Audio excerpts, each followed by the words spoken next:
Et devant ce micro, Birahim Touré en compagnie de Mohamed Cham. Tout de suite, voici le journal. Les titres de cette édition: cyberattaque d'une grande envergure déjouée au Sénégal grâce à Interpol, mais aussi aux forces de défense et de sécurité.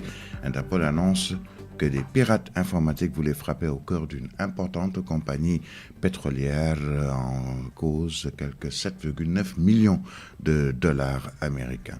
Le collectif des cadres du PLD appelle Ousmane Sonko à démissionner de son poste de Premier ministre. On ne peut être jugé parti, c'est ce qu'ils estiment dans la procédure de révision du procès Prodac opposant à Mame Mbaye Niang. Nous parlerons également de la tournée économique du président de la République qui devrait s'achever ce soir ou demain. En tout cas, hier, il était à Adéane où il a posé un acte dans le village de Bagaga. Il s'agit de l'agropole sud visité dans le cadre de sa tournée économique. Déplacement pour constater l'avancement des travaux de ce pôle agro-industriel, mais surtout réaffirmer la vision de l'État, la production, la transformation agricole. Le budget du projet a été porté de 57 à 109 milliards de francs CFA.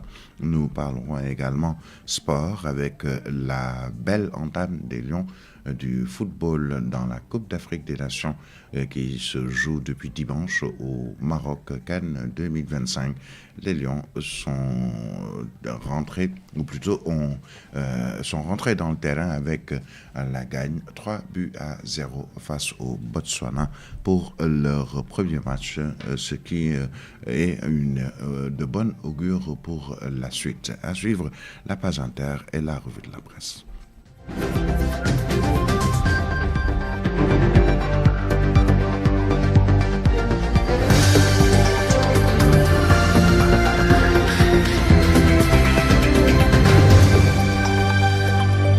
L'actualité sur Solo Media Africa 7, tout d'abord avec cette cyberattaque déjouée, une cyberattaque de grande envergure. Interpol est à l'origine, mais aussi la police sénégalaise. Interpol d'annoncer que des pirates informatiques voulaient frapper au cœur d'une importante compagnie pétrolière. Il a fallu l'intervention des forces de l'ordre pour, empêcher le vol de 7,9 millions de dollars. C'est ce que nous dit Khalifa Fall.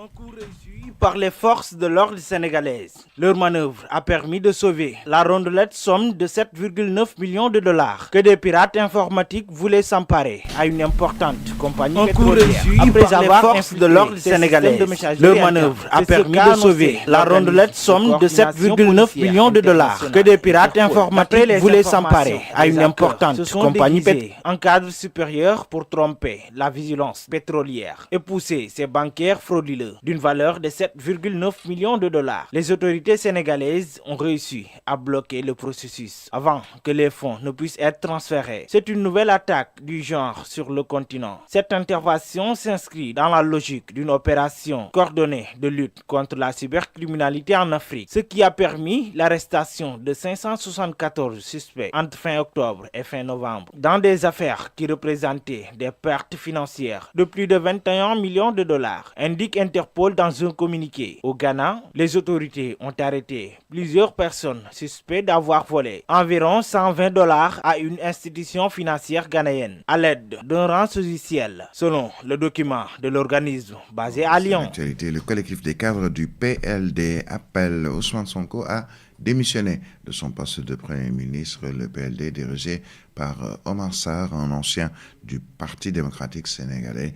Ils estiment que la procédure de révision du procès Prodac, l'opposant à Mame Mbaye Niang, ancien ministre, le place plutôt dans une situation de conflit d'intérêts et menace l'indépendance de la justice ainsi que l'égalité des citoyens devant la loi. En effet, Ousmane Sonko a saisi la justice pour la révision de sa condamnation pour diffamation dans l'affaire l'opposant à l'ancien ministre Mame Mbaye Niang sous Macky Sall, une procédure exceptionnelle désormais entre les mains de la Cour suprême après la saisine de la garde des Sceaux, ministre de la Justice Yassine Fall.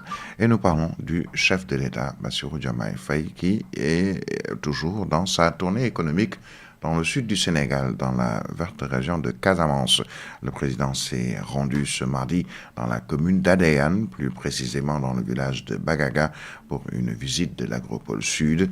Dans le cadre de cette tournée, un déplacement pour constater l'état d'avancement des travaux de ce pôle agro-industriel, mais surtout pour réaffirmer sa vision de l'État, créer des conditions physiques et institutionnelles idéales pour les investisseurs pour renforcer la production et la transformation agricole. Le budget du projet a été porté de 57 à 109 milliards de francs CFA avec une injection immédiate de 41 milliards en 2026.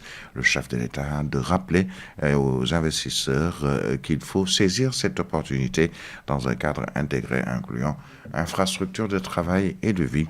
L'objectif, transformer 60% de la production locale et étendre ce modèle à tout le Sénégal pour garantir la souveraineté alimentaire tant voulue. Le président de la République, Bassirou Diomaye Diakhar Faye, il est ici au micro de Moussa Ndao.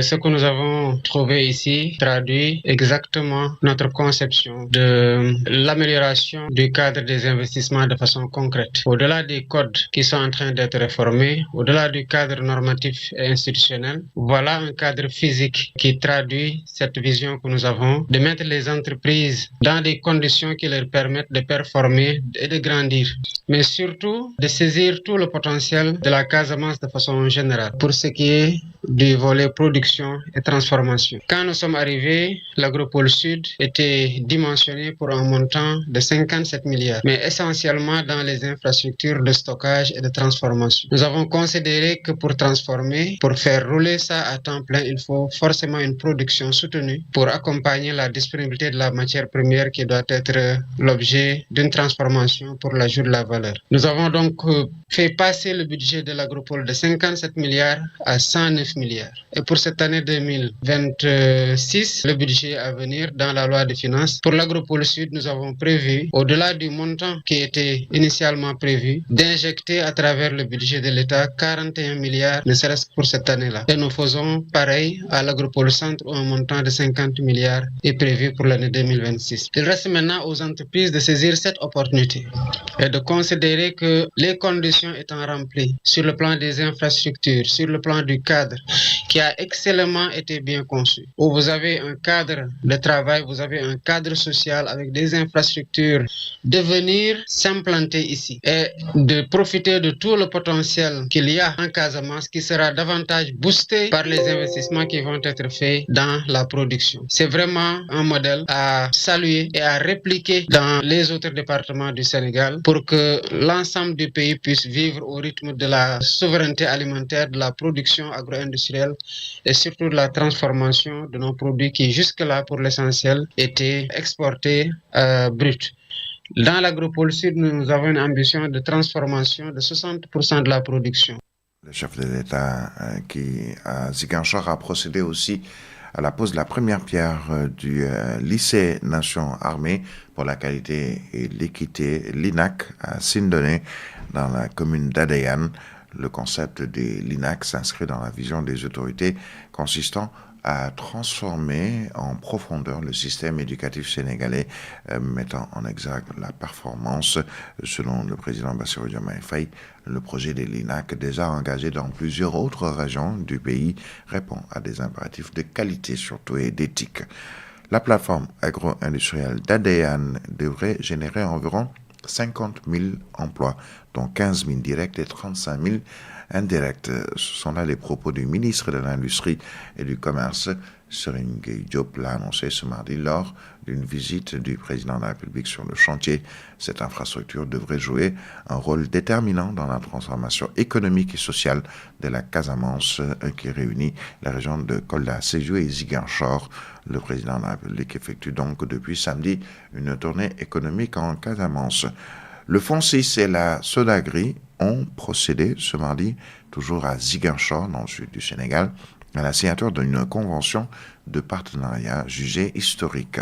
Cet accord marque l'opérationnalisation du projet AgriBeta, une initiative majeure destinée à dynamiser le développement agricole et industriel du sud du Sénégal. AgriBeta ambitionne en fait de transformer le potentiel agricole sous-exploité de la Casamance en un moteur de croissance économique, de création d'emplois décents et de sécurité alimentaire nationale.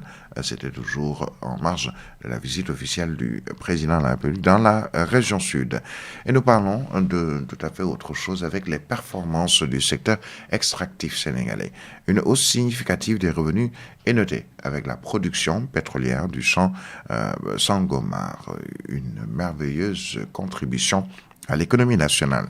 C'est ce que ressort du rapport 2024 de l'ITE, l'initiative pour la transparence des industries extractives, qui est disponible depuis déjà 48 heures et qui met à nu les enjeux de transparence dans la gestion des ressources naturelles. C'est un condensé de ce rapport de Bailongofal.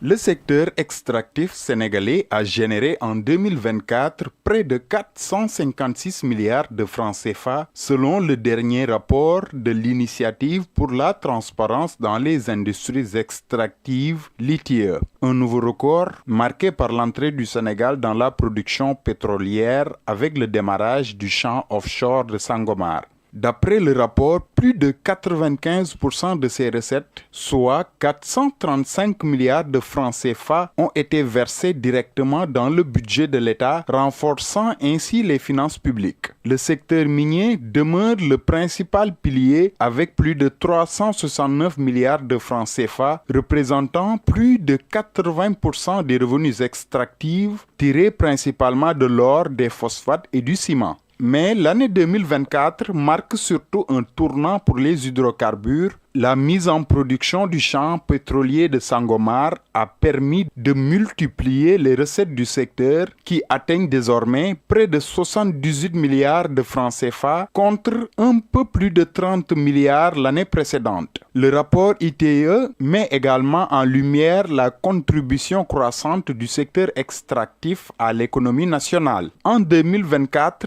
il a représenté près de 5% du PIB et plus de 31% des exportations du pays, confirmant son rôle stratégique dans la dynamique économique du Sénégal. Sur le plan de la gouvernance, l'ITE salue un niveau élevé de transparence et de fiabilité des données, tout en appelant à des améliorations, notamment sur la publication des bénéficiaires effectifs, la gestion du cadastre minier et le suivi des revenus pétroliers.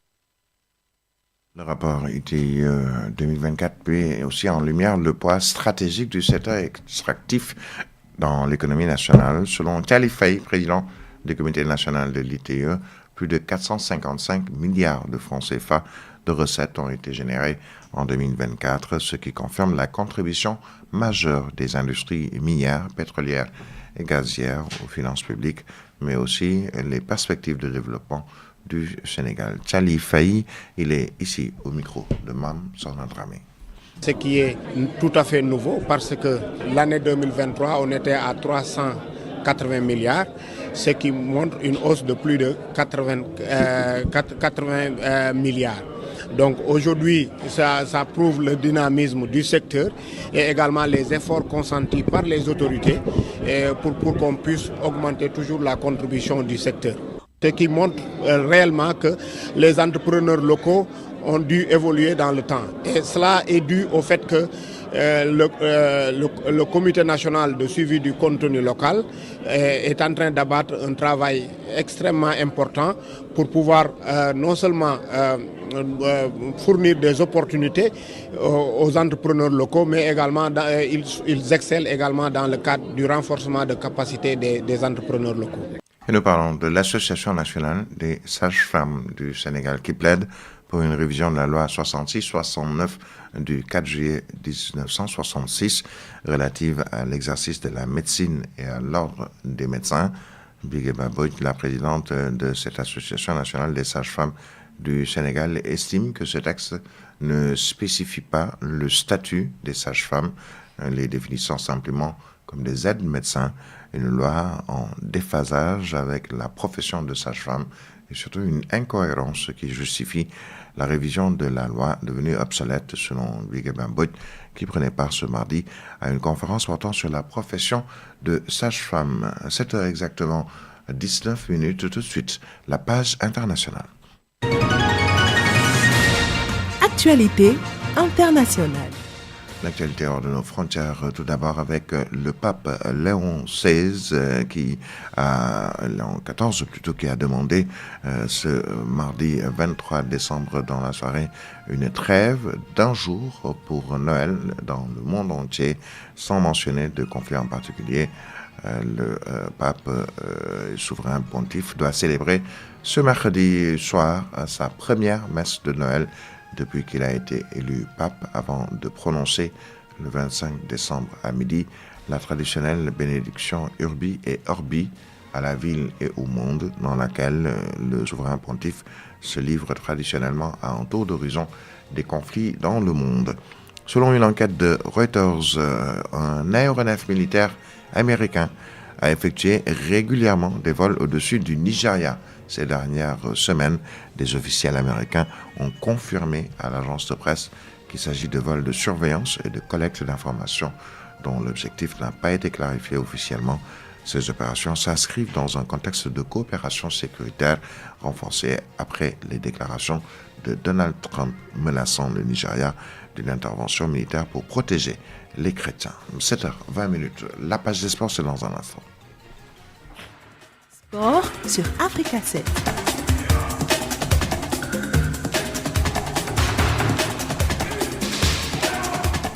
Voilà, une page des sports essentiellement dominée et surtout dominée par la Coupe d'Afrique des Nations, avec la bonne entrée en matière des Lions du Sénégal, les Lions du football sénégalais qui, pour le compte du groupe D, ont joué leur premier match hier. C'était face au Botswana. Score à la fin de la partie 3-0 pour le Sénégal, ce qui place pour le moment l'équipe nationale du Sénégal en tête du groupe D. Sachez que d'autres matchs se sont joués toujours dans ce groupe D, avec la RD Congo qui s'est défait du Bénin sur le score de 1-0. Dans le groupe C, hier, le Nigeria a battu la Tanzanie 2-1. Le groupe C toujours avec la Tunisie qui a également effectué une bonne entrée en matière en battant l'Ouganda 3-1. C'était donc hier. À venir donc un autre match aujourd'hui, ce sera à 12h30 avec le Burkina Faso qui fera face à l'Égypte, ou plutôt à la Guinée équatoriale. Je parlais tout à l'heure de l'Égypte, c'est pour le compte du groupe B qui est aujourd'hui depuis cette entame de la Coupe d'Afrique des Nations.